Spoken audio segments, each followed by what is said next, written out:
વાલા ભક્તો, એક કહેવત છે, મોરના ઈંડાને ચિતરવા ન પડે. એમ પૂજ્યપાદ સ્વામીજી મનુષ્ય દેહ આપણી વચ્ચે નથી, પણ ગુરુના ગુણ આદર્શ શિષ્યમાં આવે એવા પૂજ્ય શાસ્ત્રી સ્વામી સૌને દર્શન દઈ રહેલા છે. એમાં ધ્યાની સ્વામીને દેખજો અને સેવા કરજો. સ્વામીજી અક્ષરધામમાં બેઠા બેઠા દિવ્ય રૂપે સિદ્ધ પુરુષો મહાપુરુષો તો અક્ષરધામમાં હોય અને પૃથ્વી ઉપર દિવ્ય રૂપે વિચરણ પણ કરતા હોય.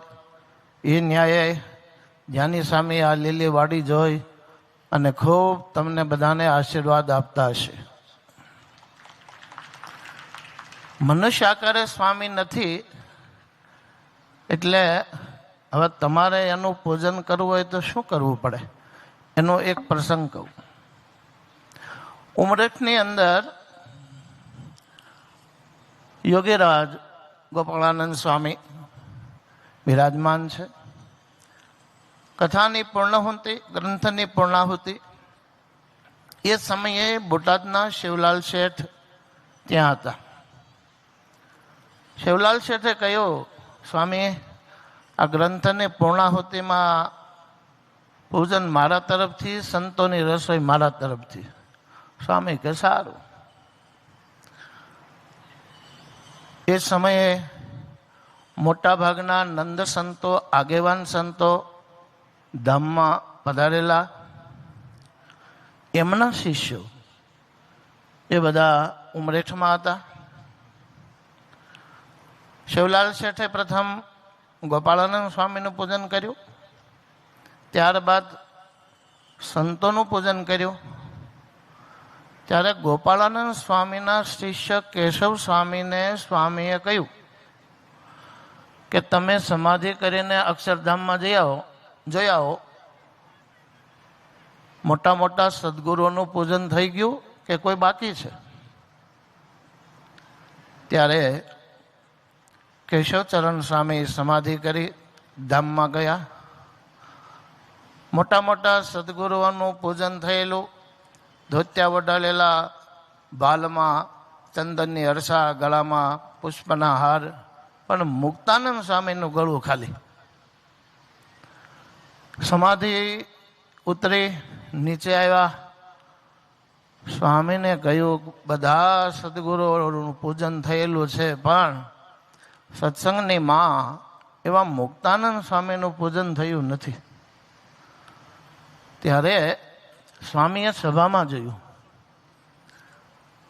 તો સ્વામી કે સ્વામીના શિષ્ય શાંતાનંદ સ્વામી કેમ દેખાતા નથી?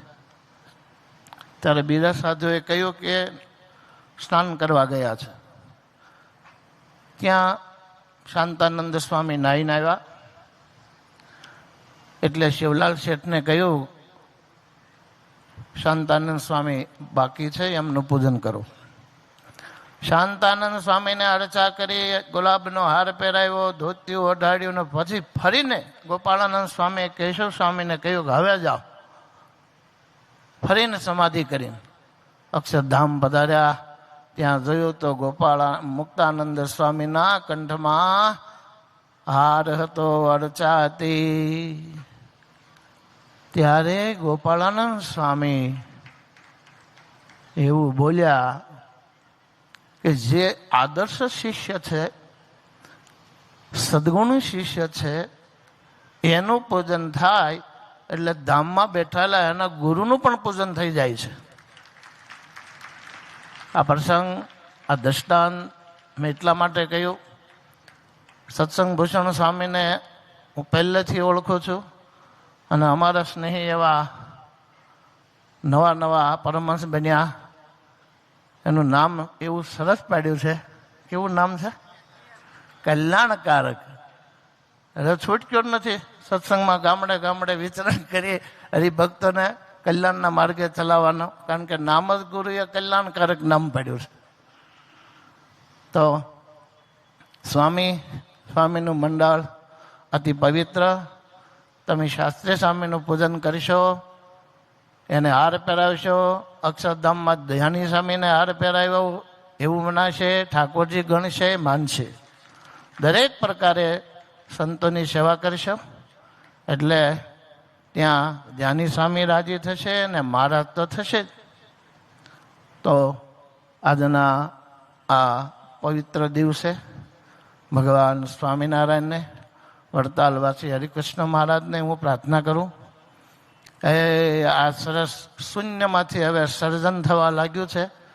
દેશ વિદેશમાં આનો ડંકો વાગે.